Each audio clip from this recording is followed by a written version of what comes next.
All right. Good morning, everybody. How's it going? Glad to hear it. We're going to talk about the King today and what he's left for us to know that he's there. Thanks, Dirk, for the music. It's good stuff. So we'd like to do a little bit of review on what we've done so far. This is into our third one now. So thought we'd just take a little review of what we've gone through so far, just in case somebody might have missed one of them. That way we can give kind of a highlight a little bit anyway. So the first time we went through, we were trying to get the idea that as Christians, we are to, I hate to use the word argue, debate, speak to, however you want to put that, to make it sound more gentle.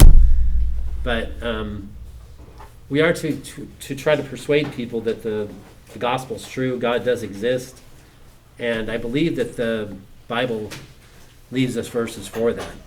Let me just read a couple here. And where we're going is when you talk to people, maybe you see it online, maybe go onto YouTube and hear people. Guys like Lawrence Krauss, Neil deGrasse Tyson, Sean Carroll, our friend Richard Dawkins, Christopher Hitchens, Sam Harris, and the rest of them. They're portraying an idea that God is, you have to check your brain at the door of the church. Nobody that has any intellectual ability at all can be a Christian. This is what they're trying to tell us, and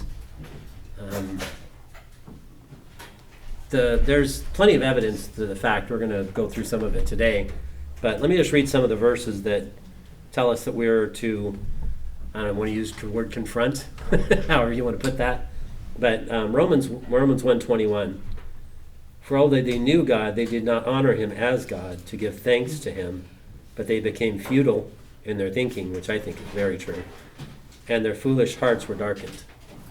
2 Timothy says, study to show yourself approved unto God, a workman that needeth not to be ashamed, rightly dividing the word of truth. And finally, one of my favorite ones, I think probably my verse for my ministry, 2 Corinthians 10:5, casting down arguments and every high thing that exalts itself against the knowledge of God, bringing every thought into captivity to the obedience of Christ. That's what we're kind of trying to do with the process. That was kind of our first one, just to kind of show that there was biblical evidence to be able to explain how things happen, why the world around us is as it is, and like we're going to talk about tonight, why is there anything at all? Why is that? Why do we see anything whatsoever? Why is it just nothing? But the second one, on truth. Right. So, as you know, we've used the book, and I'll hold it up, Cold Case Christianity, as kind of a template, because as Kelly said, we don't check our brains at the door, and we are using logic and reason for our faith. And the first part that Warner Wallace goes into in Cold Case Christianity is to put presuppositions aside. We all have them, but when we're trying to do a logical analysis, those are the kind of things we need to try to identify and move aside. And when we're talking and sharing with someone else, we need to realize that there's going to be a lot of presuppositions at work. And we'll talk more about approach. We're trying to focus here mainly on substance, but we realize that you're here because there's probably a loved one in your life that you want to share with, and so we will, as we go forward, talk about approach. But you realize when you're approaching someone, they're going to have a lot of presuppositions. They may have a very skewed, cockeyed view, if you will, of who God is, for one thing. The next one is reasonableness. We use reason. That's very important, and we, as people going through life, we have to make decisions based upon some standard of the evidence that we take in. My example is I don't panic every time I'm getting off the freeway because beyond a reasonable doubt the brake pedal's going to work and I'm going to slow down on the off-ramp. Okay, I'm not reaching for the emergency brake every time I get off the freeway. Every time I sit down on a chair, I'm not asking who the manufacturer is and is this really going to hold me up. We just don't go through life with these faint possibilities. And so as we go through an analysis, one of the things that has to be borne in mind is what standard of proof are we going to apply to the evidence, to the facts that we have. The next thing is we talked about direct and circumstantial evidence. Direct evidence is somebody who witnessed something, and that's a valid type of evidence. Equally valid is circumstantial or indirect evidence. In the California jury instructions, the distinction is made. The person goes out, they observe a jet. That's direct evidence of there's a jet in the sky. The other person walks outside, sees a jet trail. That jet trail is indirect or circumstantial evidence that there was a jet in the sky. The next item he touched on is witness reliability. This is something where the cynics, the critics, tend to try to focus in on these apostles, that it was somehow written later, which Warner Wallace in a later chapter talks about. And he goes into a great detail about witness reliability. And as cold case Christianity unfolds, he's explaining why these gospel narratives have reliability to them. Well, we can do the same thing in our examination of science, in the existence of God. Who's talking? What's their motivation? What's the corroborating evidence for what they're saying? So we can apply these same things across the board. It doesn't have to be just what's the evidence for the resurrection. And then the last thing is he goes into witness language. What language are they using? And that it becomes very acute when we look at the Gospels, because there's a lot of internal dynamics working in each of the Gospels and how they work together. So when we examine the language closely, it tends to lend credibility to the fact that these are either first-person narratives, Mark getting it from Peter, Matthew writing on his own, or John, of course, or Luke then coming in more like a journalist, and he's interviewing witnesses and then coming up with his witness report. And then the last thing, which was I believe chapter 6, which we didn't cover, but I'll just throw in, and that's the question that is really going to be implied in what we're doing today, is how much proof is enough? When we talk about cumulative evidence, whether it's for the truth of the Gospels or whether it's for the existence of God, there are many data points that we can look at. And so somebody who wants to try to argue us down is going to try to focus and undermine a data point. But the thing to remember is that with all of these matters, there's multiple lines of evidence and there's multiple data points. And so in order to fairly, and I underscore fairly, and reasonably apply a standard like beyond a reasonable doubt, right, which we do in court, we should be doing in court as jurors, is looking at all the evidence. And that's, of course, what a judge will say. The judge is going to say, or does say, you need to examine all the evidence that's been presented here in this courtroom and then apply the beyond, in the case of a criminal case, is there guilt beyond a reasonable doubt? So that's kind of my sum up of the last time. Thanks, Jay. That's good. So today we're moving on to does God exist?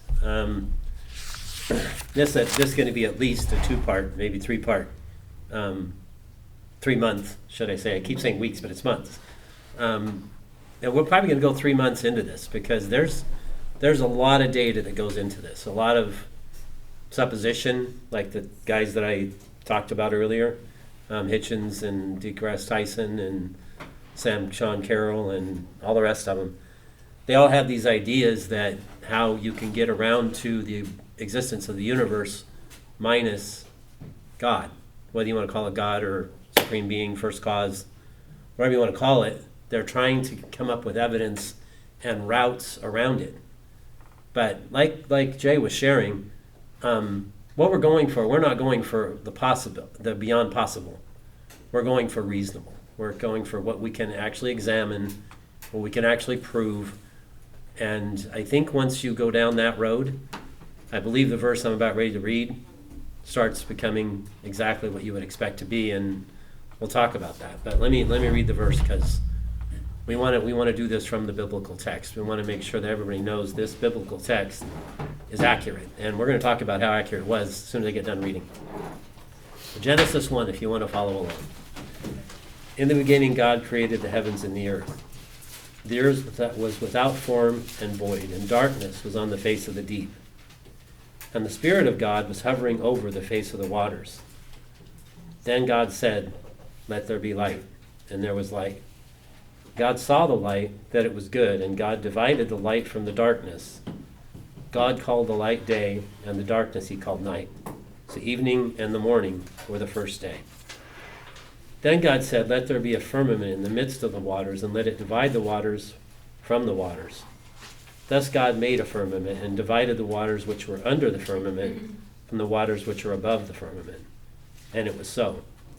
And God called the firmament heaven, so the evening and the morning were the second day. Then God said, "Let the waters under the heavens be gathered together in one place, and let the dry land appear." And it was so. And God called the dry land earth, and the gathering together of the waters he called seas. And God saw that it was good. Then God said, "Let the earth bring forth grass, and herb that yields seed, and the fruit of the tree that yields according to its kind." It's important, kind. "Whose seed is in itself on the earth," and it was so. And the earth brought forth grass and herb that seeds according to its kind, and the tree yields fruit whose seed is in itself according to its kind. And God said that it was good. So the evening and the morning were the third day. I wanted to include those because we're going to get into evolution here soon, maybe next time. But I wanted to bring those up because for 2,300 years since Aristotle, they concluded that the Earth was and the universe was what they called static state. It's always been here. That was Aristotle's assumption, and for 2,300 years it was pretty much the rule of thumb, that it's always been here. That the Bible, when it says in the beginning, it was wrong. There was no beginning. It was always here, static state. That's what Aristotle thought, and many after him thought the same thing. But in 1929, a guy by the name of Hubble came along, and he didn't look through his telescope. I think it was a radio telescope. But anyway, he found out that the universe was actually expanding. That was in the Bible as well. In many places it talks about God stretching out the heavens. But Hubble discovered that the universe was expanding. And not too many people liked that very much. And he had to go through different people confirming what he said. But finally it came down to Einstein and a guy by the name of Fred Hoyle. Two guys that were pretty much at the top of cosmology. Their opinions were pretty much considered valid. And both of them felt that the universe was a static state. It's always been here. It never started. It's just always been. And they came to Hubble, and they said, "Okay, we want to hear what you have to say, and we want to see what your evidence is." So Hubble showed it to him. Hubble was not a Christian. He was just observing what he sees. And both of them came to the conclusion that was the biggest mistake they had ever made since they'd been scientists, to consider that the universe could have been a static state. And Hubble was, it's not Hubble, but Fred Hoyle was the one who actually came up with the term Big Bang. He said it derogatorily, but he was the one that came up with the idea of the Big Bang, that it had a start. And when you think about things that have a start, each one of us here had a start, right? We have a causal agent. It's called our parents, right? So anything that begins to exist has to have a cause, and it has to have a sufficient cause. The reason why I'm here was because my parents both had sets of DNA, and they put those two together, and here I am. Same with Jay, same everybody else sitting here. So you apply that to the universe, and since it did have a start, it's not here all the time. So now you make some assumptions, and the best assumption to come to is, well, it didn't just start of itself. Physics doesn't allow for matter, for example. Physics says that matter can't be the cause of its own existence. If you think about that for a minute, that's kind of absurd. How can something that doesn't exist cause itself to exist? But these are the type of things that these guys that I talked about, that's the type of thing those guys are talking about and trying to make sense of. One of the things they're talking about, and I'll let Jay pick it up from there, is this idea of they got several ideas, but one of the things they're talking about, that since our universe does exist, and the fact is that it is designed for life, the parameters are set exactly where they need to be for the universe to even exist. The fact that the universe came into existence, and the fact that they say it's expanded, all this stuff. I'm just going to go down the road what they think. Me personally, I think it was created as is, but let's just assume for a second we'll just go with what they say. They say that the universe expanded from a point of singularity, but before that, what was there? What was there before that singularity? One of the assumptions they want to make, and it's just that it's assumption, speculation, is a multiverse.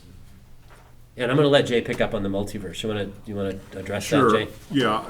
The fact, or the conundrum that the beginning, the singularity idea gives the scientist is, it's not just space, time, matter, energy all had a beginning. Physics itself didn't exist. Because physics, all that does is measure the natural realm as we know that.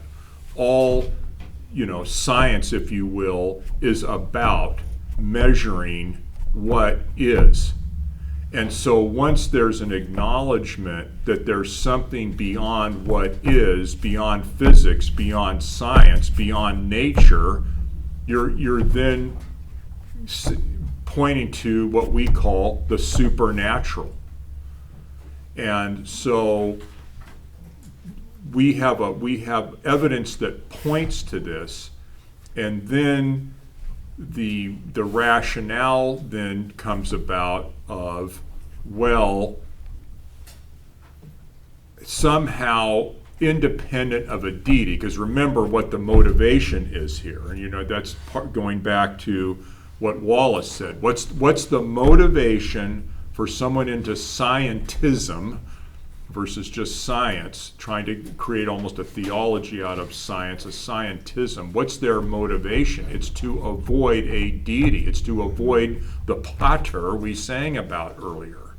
Okay, they don't want that notion. They don't want a chief executive officer.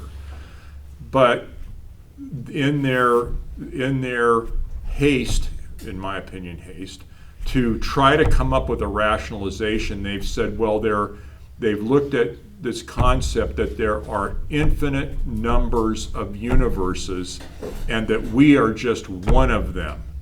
Well, first of all, that's the speculation thing that Warner Wallace talks about. That's not fact-based. That is somebody's myth. That's like Greek mythology. This is now a myth. So now you've got a purported scientist wanting to say, I'm a man or a woman of science, coming up with this thing. Well, there's a number of problems with that, one of which, and I don't know if you want me to get into this entropy thing at all. Yeah, let's do that, because entropy doesn't really allow for this to happen. Right, because the second law, the first law of thermodynamics, right? Nothing is created or destroyed. The second law of thermodynamics is everything is going to move to a randomness. The organized is going to become disorganized. What is arrayed is going to go into disarray. So the problem with that is that when you look, and I'm getting kind of really drilling down on this, but for the multiverse theory to work, there has to be a concept called infinite regression, that there's always going back. It's like you ever looked into two mirrors where you just see the thing, that kind of thing, where it's all the way back. The problem is we know that because of entropy, it can't go back. if it came out from infinite regression, we would not have organization here. We would have chaos here. And so it could never self-organize because things in nature go to disorganization. I hope I'm explaining that right. Yeah, basically it's the idea that something gets better over time. Well, if you leave your car out in the backyard and you don't maintain it for 15 years, you're going to come out to a car that's a mess. That's the simple explanation of entropy, because it doesn't tend towards order. When they start talking about how the universe could come about without some sort of set of physics principles, which is exactly why we're here, because the physics principles were in place at the start. And someone like Stephen Hawking will try to make up an idea. His quote was, "Since the laws of physics exist, including the law of gravity, then the universe can and will create itself from nothing." That's the top guy in cosmology, the guy who sits in Newton's seat at Cambridge, and he came up with something like that. Now, if you think about that for a second, that doesn't make a whole lot of sense. First things first, the guy you look up, if you want to learn about this, guy's name is John Lennox. He's a mathematician, he's into cosmology, and he comments on that statement by Hawking. But think about it for a second. The first thing he says is, since the law of physics exists, the laws of physics aren't nothing. He already replaced nothing with the laws of physics. But then he said, since the law, in particular law of gravity, okay, he's talking about before the universe became into existence. The law of gravity doesn't work on nothing. Law of gravity only works on things that already exist, right? Laws of gravity keep the moon where it's at, right? We're orbiting us. But if the moon didn't exist, how is the law of gravity going to apply? So those type of things, just because somebody has a PhD and they're celebrating. John Lennox says this, and I love his quote. I love John Lennox in the first place. But his quote is, just because somebody has letters next to their name and they're popular doesn't mean that what they say isn't up for examination. And that's what we want to do, is we try to examine what these things are, such as the multiverse. Okay, well, that's your excuse, because you're a materialist and you don't like the idea that there could be something non-material to be a causal agent. Then you're gonna throw this nonsense out of this multiverse thing. There's no proof for it whatsoever. They have got no proof for it. Unfortunately, though, if you listen to TV very much and listen to someone talking about this, they'll assume that it's true. They'll assume, okay, this is the best explanation we have. Well, I don't know. Seems to me like the best explanation we have, when we see something that has specified complexity, like your car that you got here with, we don't think that came about that way.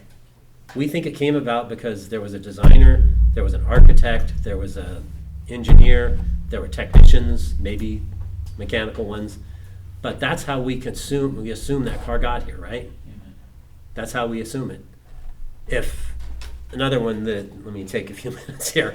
Another one is when Neil Armstrong landed on the moon, okay, he steps off the moon, and there written in the sand was, "Welcome to the moon, Neil. I hope you enjoy your stay."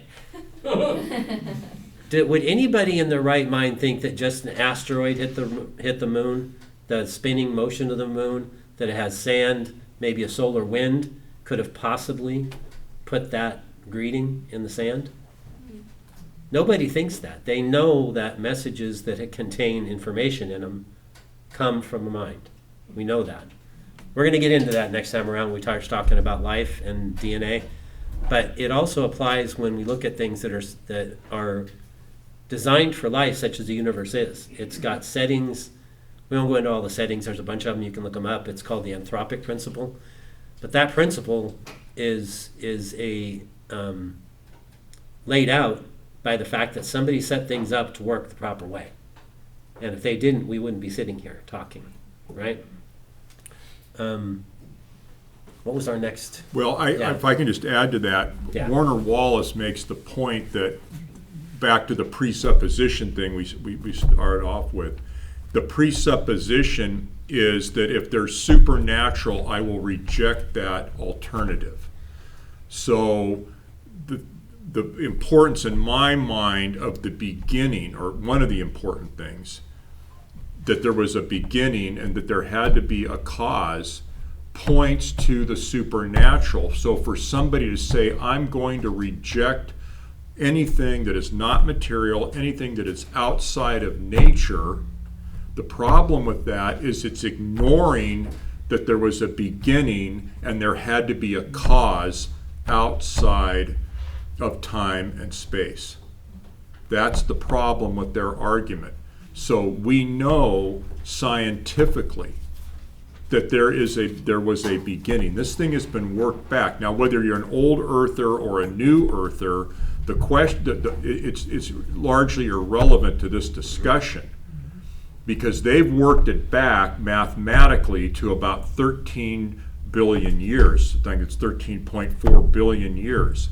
And there's been two sets. There's one guy, there's a master's thesis that's out there, and there's a group of guys, PhDs, and they separately worked it back mathematically. And so Hawking's theory got mathematically proven. So for a scientist then to categorically rejecting something outside of nature is in effect to reject the very science that points to the supernatural. That's the point. There has to be a supernatural. Now we can start debating about what that is, who that is, etc. But the point is to say that there's nothing outside of nature is now not scientific. Right. Now those are theistic arguments. There's the argument for God, and we're going to get into that once we get to the miracles in the New Testament, things like that. But right now, this is what you would call a theistic argument. And a Muslim could make this argument, a Jewish person could make this argument, even Hindus could make this same argument. I don't know whether they do or not, but they could, because all it is just an argument for the existence of God. Which God that is, we all think we know which one that is, and I'm sure you all do. And we'll get into that. But we'll get into the fact that which one describes things the best. And what I just read out of Genesis is accurate, and the biblical text portrays things that science has discovered to be true. And I think that's the reason why, anyway, they're getting off track here. I think that's the reason why we would consider Yahweh to be the one. But another objection that you'll hear quite often, two of them, someone will say, well, the fact that we can actually see the universe, that we are able to observe it, then if we weren't able to observe it, it wouldn't be here.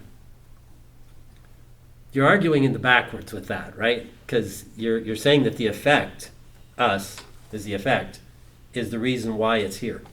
That's backwards. The scientific, the cause in physics is cause and effect, not effect and cause. But you'll hear that argument. Well, we're here, therefore the universe had to be here. It's turning things around. That's backwards. The other one is that I think it was Carolyn brought up was, and we read one from a guy, the Jay found his last name was Goff.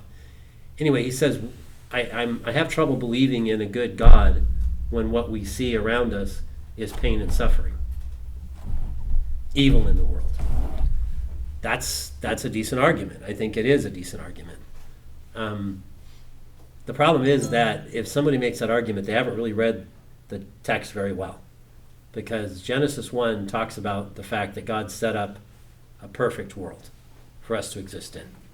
There was no death, there's no pain and no suffering, and I believe that you can make the argument that entropy didn't exist at that point, because things weren't going to wear down. He made them perfect in that sense. And fortunately enough, he gave us freedom of choice. Otherwise, we wouldn't be sitting here making evaluations with our brains and trying to make the choice that we need, that we see as the best one. God gave us a freedom of choice. With that, we can also make bad choices. And unfortunately, the first two made a bad choice that God told them not to make. He said, don't eat from the tree of the knowledge of good and evil, for if you do so, you will surely die. That's what brought about how we see things now. God had to give us choice because God is a God of love, and minus choice, you can't have love. So God had to give us that choice. Otherwise, we're programmed robots, right? So when we do get that objection, I believe it's important to come down that road. That God is a God of love. He had to give us a choice. And what we actually see around us right now is exactly what Genesis says is going to be. He told Adam that since you've done this, you're going to have to go out and work now. And you're going to have to work to make things right, because things are not going to be right anymore. They're going to need to be maintained. So I think that's when we run into arguments like that, we're going to get to that. This little book called Tactics. We're going to get into this. It's by Gregory Kokel, pretty inexpensive book, really good though. And I've only read from there, as you can see my marker. I've only read that much of it, but so far it's very, very good. I think the other thing is what Warner Wallace points out is that there's many, as I say, data points or evidence for the existence of a creator. Let's just call it a creator. In his book, he says, look, you may have certain doubts, but you don't disregard the things that you know are evidence of something. So the problem that exists, if a person just lands on, I cannot believe in a creator because there's evil in the world. Well, now you're starting to argue, you're ignoring all this other evidence that, fine-tuning, designs, irreducible complexity. I mean, we've got them here in the back of this handout. They just go on and on and on and on and on. And then there's this cumulative nature of the evidence. So, as Warner Wallace puts it, if you're sitting in a jury room and you've got, 15 pieces of evidence to point to the guilt of a defendant, but there's this question about some 16th thing, do you just disregard the 15 things you believe to be true, factual, evidence-based? You're going to ignore those 15 because the 16th you don't know the answer to? So, look, we try our best. We had a handout last time, the problem of good and evil. It's a problem. Let's just acknowledge the fact that there's questions that are just not answerable about things like that. But let's not disregard all of the other good evidence for God. Mm-hmm. Exactly. Let me give you guys a demonstration, one that I used when I was sitting in on an atheist debate. We're talking about the instructions that are in DNA. Okay, we know those are there. That's not creationist stuff. That's just simple facts. So I held up this sign. Can you guys tell me what this sign says? No. He looks like Greek to me. I know. Actually, the funny thing is my daughter had come up with this alphabet of her own that only she knows what the characters are for. She made this up herself, but I was going into this debate and I thought, okay, I'm going to try to give some example as to why it is that we need understanding of the coded, what they call the genetic code in DNA. It's a code, and the code has characters in it, just like what these are. The amino acids carry no information whatsoever on their own. They're arranged in a certain order to carry information to produce bodies. That's what they do. So if you can't read this, if you haven't been taught this language, or even if this was in Russian, you wouldn't believe it, you wouldn't understand it either. My point is that what it really says, I'll tell you what it says. My daughter wrote this up. The message of the cross is foolishness to those that are perishing. That's what this says in her own language. And I thought that was interesting. I asked her to do that, and she made it in her own language. So anyway, the point is this. Of the evidences that we have, one of them is the fact that DNA is a genetic code. And it's coded information to be able to build the structures that are in our body, our skin, our eyes, all the different systems that are made up of our body. It's a construction project. You can watch it happen in the womb. It happens at a certain point, certain time point, exactly right. Now there's stuff that goes wrong, but overall the body is made so it reproduces itself. When we look at any type, just like the example I gave of Neil Armstrong walking off the lunar lander and seeing the message in the sand, those type of things, there's only one there's only one causal agent that makes any sense whatsoever. I personally don't even think it's possible. I don't even think that's possible. We're looking for reasonable evidence and reasonable, beyond a reasonable doubt. I think this falls into the category of possible doubt. I don't understand, and I've asked several atheists throughout my ministry to explain this to me, how that original set of instructions arrived here. Because it didn't arrive because my parents gave it to me or your parents gave it to you.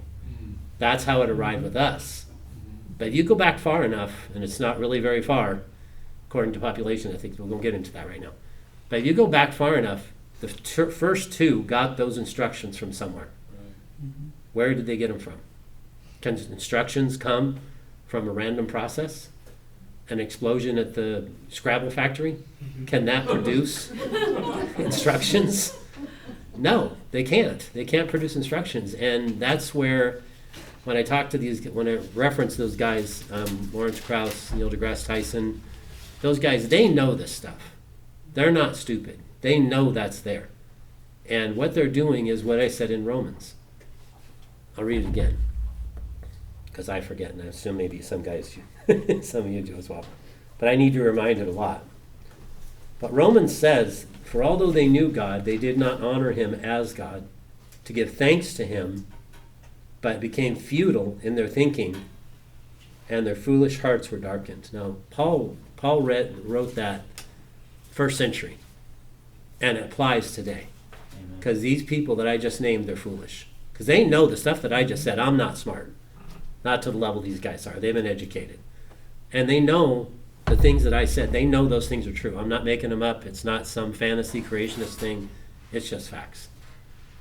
And they know those things, yet they're not willing, like Jay is saying, they're not willing to take a look at them and say, okay, give me some reason how this could happen.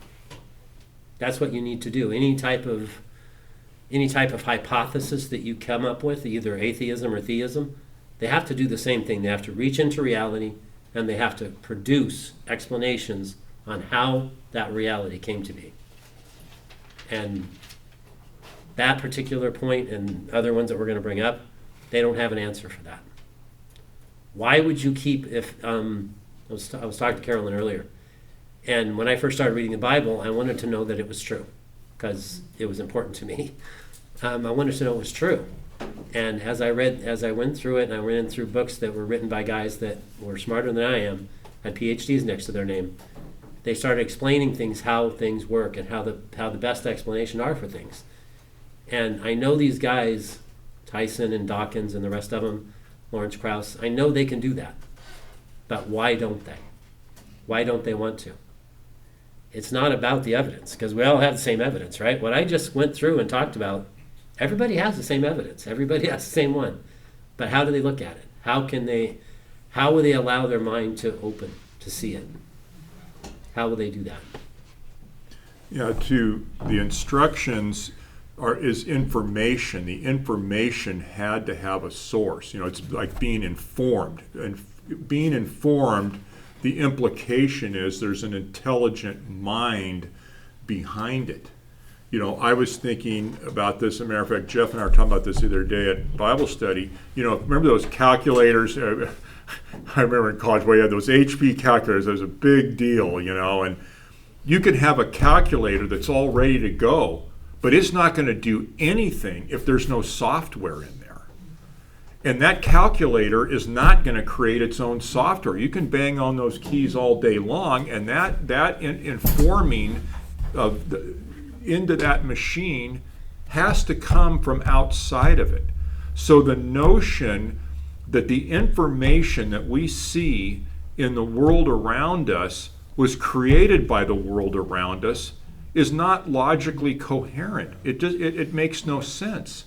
That information has to come out. And one of the things for me, as I mentioned in the first session that we had, I believe, then I started having to backfill. These doubts came in, and we'd had this guy, Mark Eastman, had come as a doctor, and he talked about DNA. Well, there was a point in my life where I'd been a systems analyst and I'd been coding computer programs. And once I heard him explain DNA, that was it for me. I never doubted the existence of God after that, because if you've got coding, there's got to be a coder. There's got to be an intelligent mind behind that. And I thought it would be a cute thing, and maybe I'll do this for one of our things. Can you imagine one of these nature programs and just take a snapshot of Africa, and you got all these different animals, and wouldn't it be interesting to put little balloons by each one? How many lines of code are in each one of these animals? It's billions, tens of billions. Some animals have hundreds of billions of lines of DNA code. Where did this come from? And one of the other arguments you'll hear, and I have a story about this, and I'll tell you about it. One of the arguments they make is that if they have 1 million monkeys typing on 1 million keyboards for 1 million years, they can produce anything you want to have produce, War and Peace. I was in a debate, and the guy made a mistake. He brought this thing up, and I'd been studying this because I read it from the guy that was confronting that idea, and I knew exactly why it didn't work. So he is a professor from Riverside College, UCR, and he was given the first thing, and he said, okay, these are the reasons why I don't believe God exists, and he goes through them, and he goes to this 1 million monkeys typing on 1 million keyboards for 1 million years. The first thing that's problem with that illustration, and they're still using it, the first problem with that illustration, it's actually in Jay's stuff here. If you read through there, it's part of it. The main problem with that is they don't get the typewriter. The typewriter is a designed product, and it has a coded information system on it. Now, you can use, it could be French, it could be English, it could be German, because the same characters are there. But either way, there are those characters that are on that designed product. Okay, and I told the professor, I said, okay, you don't get the typewriter. We're throwing the typewriter out. That's a designed product. And you're trying to say this is how all this is going to come about based on randomness. You don't get the typewriter. So now explain to me how you're going to get that code without the typewriter with 1 million monkeys. He thought about it for a second. And the funny thing is that when you talk to somebody like that, you say something like that and it's perfectly reasonable. I'm not trying to inject some sort of creationist stuff. It's just truth. And can you allow your mind to open up and calculate it? Can you allow it to do that? He was an atheist and he couldn't do it. The last thing he said before giving up was, well, what if the tree branches fall down out of the trees and they make the form of an E? Now, what I wasn't thinking down the line. I should have said, really? Is that more logical and more reasonable than to say that there was someone who knew the code behind it? Is that more reasonable? But anyway, what happened after that was in the same debate, and this is something that I wanted to tell you guys because it's God knew I was going to this debate, and God knew this guy was way smarter than me. But he had it all set up for me. What happened was that particular part, I happened to have a good argument for that. But he brought up this other part. But before the whole thing all started, let me just explain to you how God intervenes for us, because he intervened for me. Before the debate started, when we came in, there was this homeless guy with all of his stuff scattered over the table. When we first came in, we walked by him, we said hello, went inside to the debate. At the point I had go use the boys' room, so I went out to do that. As I was walking back, God said, go over and talk to him. Go over and talk to the homeless guy. That's the little voice that God sometimes uses in your lives as well as mine. So it's getting late. I need to get in. I was arguing with God. He said, just go over and talk to him and invite him in. So that's what I did. I went over, got his name. Said, it's kind of hot. It was in the summertime. It was this debate. It's kind of hot outside. There's air conditioning inside. We got water. Would you like to come in and listen to the debate? I had no expectation of what this guy could help. Anyways, he said, yeah, okay, I'll come in. So he comes in, he sits down, and after the part about the typewriter, this guy goes into some obscure book that was probably produced by some professor at UCR, and he said, have you heard in such and such a book? He said it kind of sarcastically, because at that point I had gotten him kind of upset. And And I said, well, I had thought in my mind, well, there's a whole Library of Congress stuff that I haven't read yet, but no, I haven't read that particular one. So he starts going in on this book on how it's going to produce randomness and all the rest of the stuff. This guy that I invited in, is sitting in the front row and he's waving his arms like this. He wants to have a question, and the guy that was running things, Phil, Jay was on one of these debates too. Phil came over and said, well, we usually wait till afterwards, but do you have something that you want to add? And he said, yeah, I want to add. I read that book that professor's talking about, and they had to set that up so that the randomness would actually work that way. What he's saying isn't accurate. Now, Wow. God had that all set up. Now, whether this guy was an angel or whether he was just somebody that God instructed to be there, I don't know. My personal belief is it was an angel. But either way, it was God setting things up so that when we go out to do what we're going to do, like what happened to be me to do it, God's going to set things up so he'll take care of things for you. Even when you don't understand things, which I had no idea what this book said, I had no clue, but God brought somebody along that did. So when you do go into these things and you're going up against some, or maybe having a discussion with someone that might have a higher education than you do, God will bring those things to mind. And if we haven't studied them yet, like I hadn't studied that particular situation, God did. And God knew he was going to have somebody there. Now, what I thought about it was, this guy's homeless. He doesn't have anything to offer. That was just me. I said, okay, well, fine, I'll go over. Because I like the guy, man. I like the guy. I respect him because he's God's child. But I had no expectation that he would actually be able to counter this rare book that this guy brought up, And afterwards, Phil's an atheist. He's the guy that's running things. Phil, Jay knows him.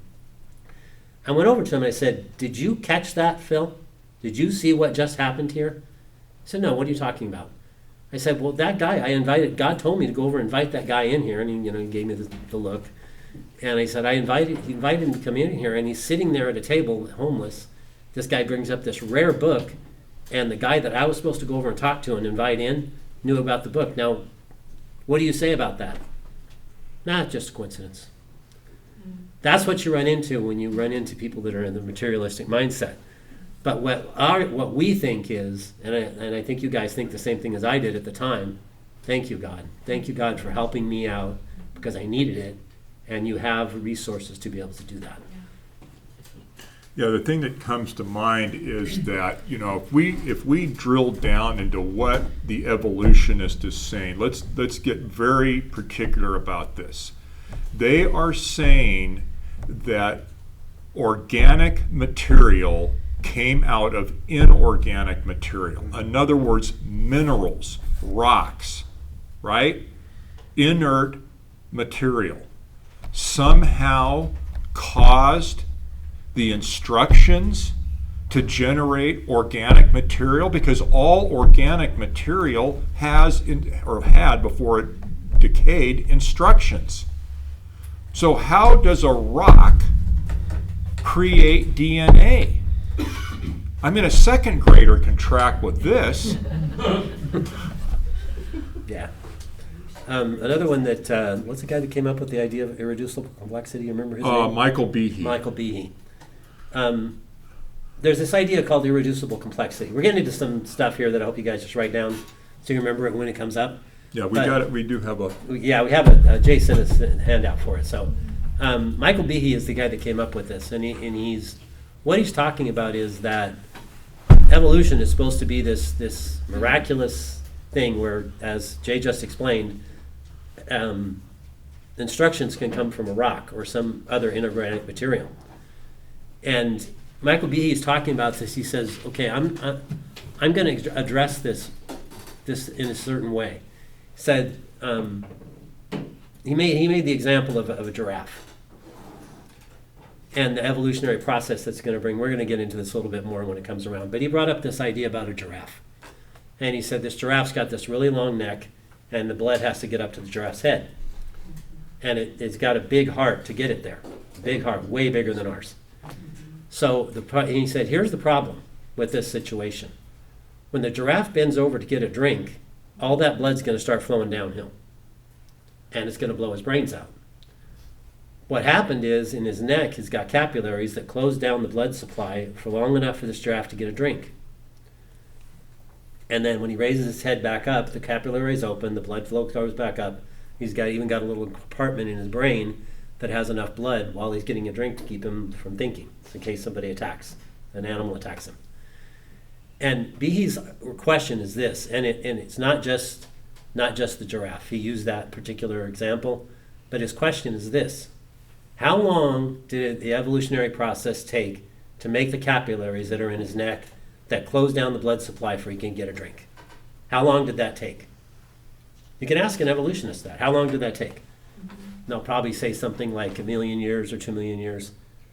And your question is this: well, how did the giraffe get a drink without blowing his brains out for 2 million years? Right. And that's just one option. You can make that same argument with lots of different things. He made it with the spider. How long did it take for the spider to grow the type of oil on his little fingers so he doesn't get stuck in his own web? How long did that take? How long did that take to evolve? That's what he's talking about with the irreducible complexity. Those type of things, for animals to be able to function as they're functioning, they have to be produced as they are right from the start. That's his argument. As they are from the start. This evolutionary process that we're going to get into next month, even more depth. How does that work? Please tell me how it is that this giraffe got a drink without the capillaries in his neck closing down. It's lucky.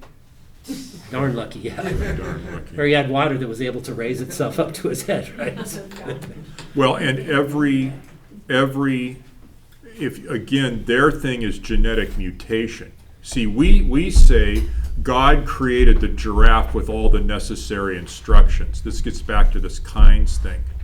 You know, each kind has its own set of instructions. So there can be microevolution, if you will. But evolution always goes back to the kind, okay? Like dogs. You know, there was a parent canine, that's the kind.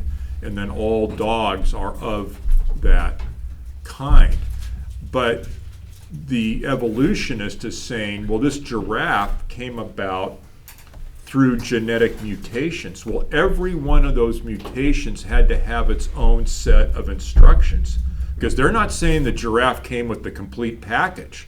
They're saying that somehow these instructions, so this is not like, oh, there's all this original coding. No, we've got programmers back here that are continuing, you know, the monkeys at the typewriters, they're continuing to bang out this code every time there's a genetic mutation. Mm-hmm. Yeah, exactly. And the further along you get, the worse it gets for them. And I talked to several, and at that point, they usually just tell you you're too stupid for me to talk to you anymore. But there was another one on here that I wanted to bring up. Do you want to talk about the insufficient time frame as well, Jay? Sure. Yeah. Want me to do that now? Yeah. Okay. There has been an analysis, and there's a video that I've seen, and I believe it's on Darwin's Doubt. This is Stephen Meyer. He's written several books, but Myers has looked at what it would take to create the series of genetic mutations that the evolutionists say have occurred. The problem is that, back to the science, if you run it back to the singularity, you're talking, 13.4 billion years. But for all the genetic mutations for the life that we see on Earth, there's never going to be enough time ever. And in a video, there's a Heritage Foundation video, and David Berlinsky, Yeah. David Berlinsky, and then another PhD in computer science, another David, I believe it's Gerlinger. These two guys are being interviewed with Meyer. Now, these guys are not theists. They're scientists. They've looked at Meyer's work. The question is he right? Well, the theoretical mathematician Berlinsky says he's absolutely right. The computer science guy said, yeah, we took some supercomputer and tried to model this, and he's absolutely right. Okay, so they're agreeing that there's never enough, there never will be ever enough time to create all these instruction sets that we're talking about with these genetic mutations, because each genetic fold takes a certain amount of time. And when you add up all the necessary protein folds to create life as we know it, it's fantastically impossible. Well, it gets even worse for the atheists or the deists, because we've got this thing called the Cambrian explosion. And so if you look at geology, there is rock strata where all of a sudden a bunch of life forms have appeared on the Earth. Suddenly, and after the initial formation of the planet. And that, how many of our hundreds of billions, it may only be 50 million. Anyway, it's some millions of years of this layer of rock, according to these, old Earth, whatever, geologists. Well, even if you take their time frame, there's no way all that animal life could somehow have appeared during hundreds of billions, hundreds of trillions. There's not a number around to calculate how long it would take just for that rock, the animals, the fossils in this rock strata to come about. Well, that tells us two things. One is it couldn't happen the way the evolutionists say, but it also says that, because remember, deism is the creator God created it all, set it in motion, backed off, and is no longer involved. Mm-hmm. The problem is the Cambrian explosion comes in and says, oh no, God came in after the initial creation. God is over there making animals happen. God is still sustaining the planet. So it's actually science pointing to a theistic God who's continued to be involved in the earth. And that's based on science. Yeah. And also the Cambrian explosion also dictates the fact that these features, they appear and there's no process like what evolution tries to teach. There's no process there. The alligator appears and it appears completely formed with no mutations. There's no pre-existing conditions that brought him about. He appears as an alligator. The dog appears as a dog, and that's the way you see it. That's what the Cambrian explosion shows. And we're just using their stuff. They say this is the Cambrian explosion. They say this is where the time frame on it, and we're just using their data and showing them that your silly hypothesis. I call it silly because it is silly. Your silly hypothesis doesn't work by your own examples. We're using your evidence. We're using your stuff that you found, and we're showing you that these things just can't work this way. But I wanted to bring something up, and because sometimes you will hear someone say, well, evolution has been proven. And I want to say this in a specific way. That's true. There is part of what they call evolution is true. What Darwin actually saw when he was in the Azores, wherever he was. Galapagos, yeah. What he actually saw is true.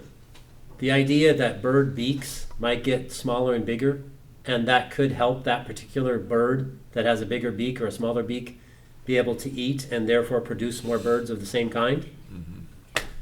As creationists, we don't have any problem with that, because all that is just adaptation.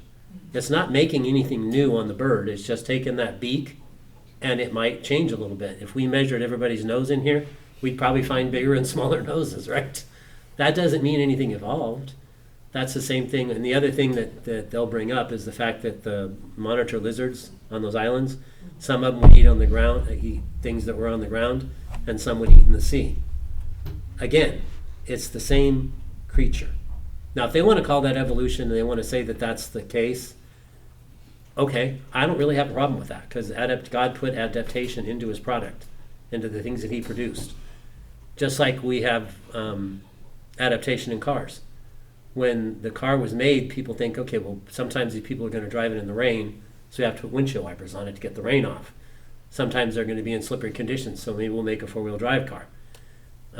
We have windshield so you can see through. All these things, a heater so we can keep the compartment in a comfortable condition. Those are all design products that a good designer makes. And when you look into the creatures that are on the earth, they're designed to work a certain way, but they're also designed for different environments. Like, let's say dogs, for example. Short-haired dogs are going to flourish in a more warm environment, like around the equator. And if you find dogs that are at the equator, they're probably going to be a short-haired variety.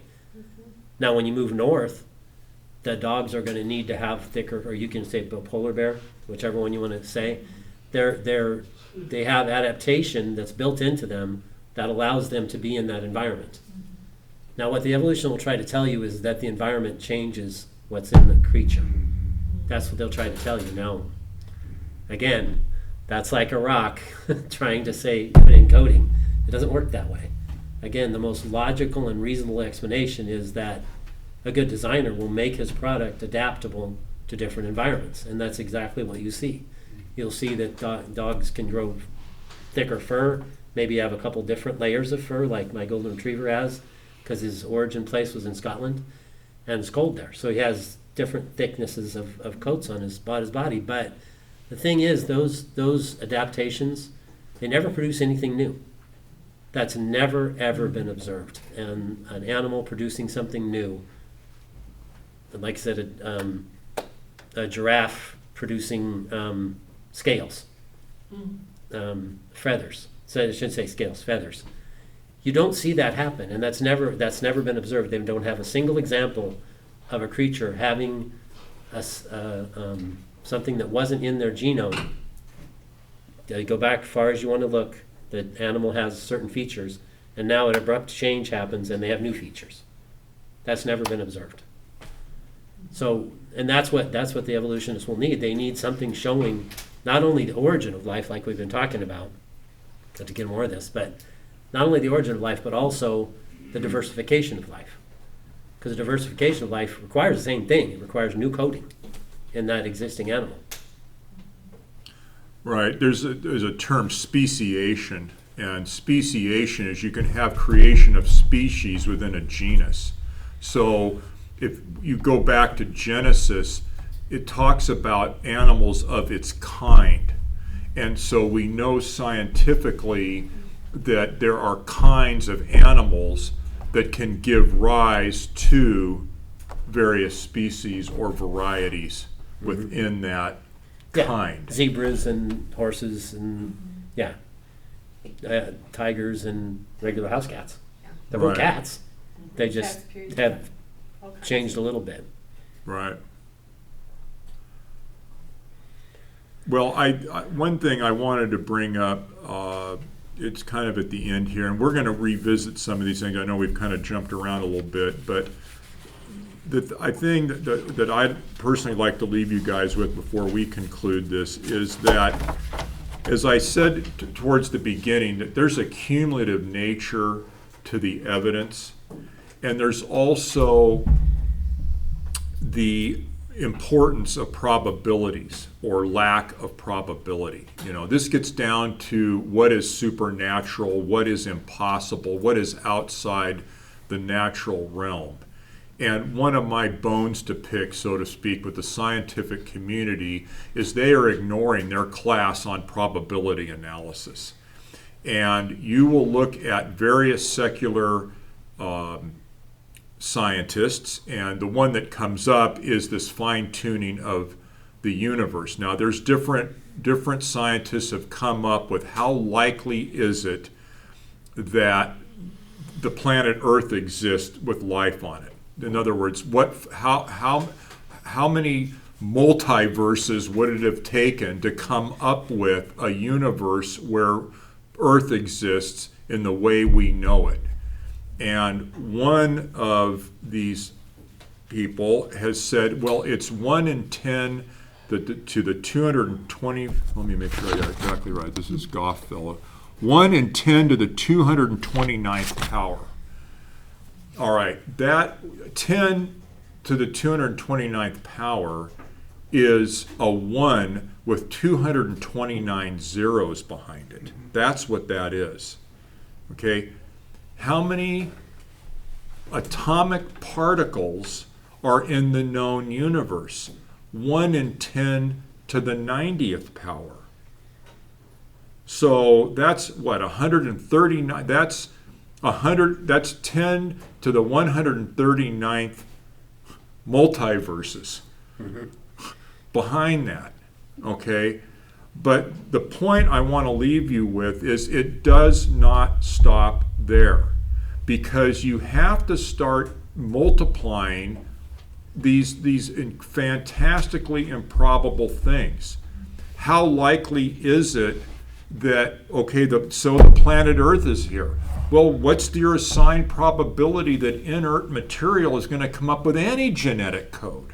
What's the probability, given what they say, survival of the fittest, that there would ever be more than a one-celled animal that adapt to hot and cold and pH and moisture? I mean, you know, what's the likelihood that there would ever be anything other than a one-celled animal? That's a probability. What's the probability of the giraffe? What's the probability of the peacock? And you've got to multiply all of these things together. And so it just becomes fantastically impossible. But the scientists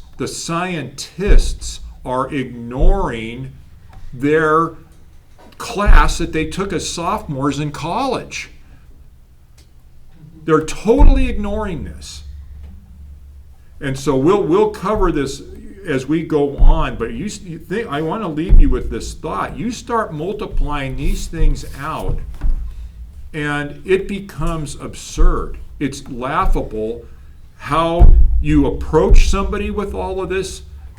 You know, I'd say let your conscience be your guide, but be led by the Holy Spirit too.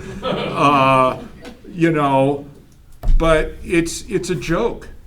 It is a joke. It is. We're going to discuss some of this, or maybe next month, with tactics. That's something that Greg Kokel, he's a good person to read, but he's got in tactics, and you got to figure out how to incorporate what we're talking about into a regular conversation. But he's got some very important things that maybe we'll cover that next time, because we kind of jumped into life, and then the rest of that maybe we can go a little bit. Yeah. Something else I wanted to, me and Jay have both read this, and maybe several of you have as well. But if you wanted to pick up a book that's going to go into some of this information in detail, this is something by Stephen Meyer, the guy we've been talking about. It's called The Return of the God Hypothesis. In case your eyes are as bad as mine, I can't read that far back. But it's a really good book. It's called The Return of the God Hypothesis. It's by Stephen Meyer. And he covers several different topics. To start off the book, he starts talking about where did we get the scientific method from? Exactly where do we come up with that at? And he brings out the fact that the scientific method itself, all the different methods of science, the fact that you to make a test, you make an experiment, if you can get it to repeat, and then you have something that you can actually say that's true. All that stuff came from Christian men. Copernicus, Kepler, Newton, James Clerk Maxwell. All these men were dedicated Christians who believed in God, and they just felt like what we're going to do is we're going to try to figure out how things work that God made. That's what their approach was, not to eliminate God and try to make things, figure out a way that we don't need to have God. These men that created the scientific method, brilliant men, Galileo's another one, they had the idea that, well, God made this. What we want to do is we want to try to figure out how he made it and how we could maybe possibly duplicate this to make it work. So he brings up that fact, and also goes into what we were talking about earlier as far as the universe, all the things. If you do buy the book, I'll warn you now, there's a couple little sections in there that you might want to skip over. He goes into topics that are, if it was anything like me, I was reading this, they come up with some specific scientific term, a discipline-specific term. I had no idea what they were talking about. I had to look it up. But overall, the book is great. There's maybe a couple chapters you might want to skip. But it really gets into the facts that we're trying to present, and the fact that without God, none of this stuff's going to be possible. Like we said from the start, why do we have anything? And think about this for a minute as you're driving home. Why is it that we have something rather than nothing? Why is it that we even exist? Why is it that we're sitting here? Uh-oh. Did I do that? By something out of nothing and creating chaos like it did with Carolyn. Anyway, thanks so much for guys coming out. We'll see a prayer when we leave. Just thank you, Father, for this time together with my brothers and sisters, Lord. Thank you for the grace that you show us, Father. Mainly, we just like what the men in this book were talking about. They're Christian men, and we are Christian people, Lord, and we just want to understand how it is that you've done things, so we can share it with people and help them to see that you are not some myth, you're not some silly notion. You are the one that made us all. You are the one who gave us everything that we have.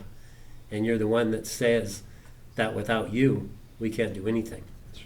But with you, we can have all that we want.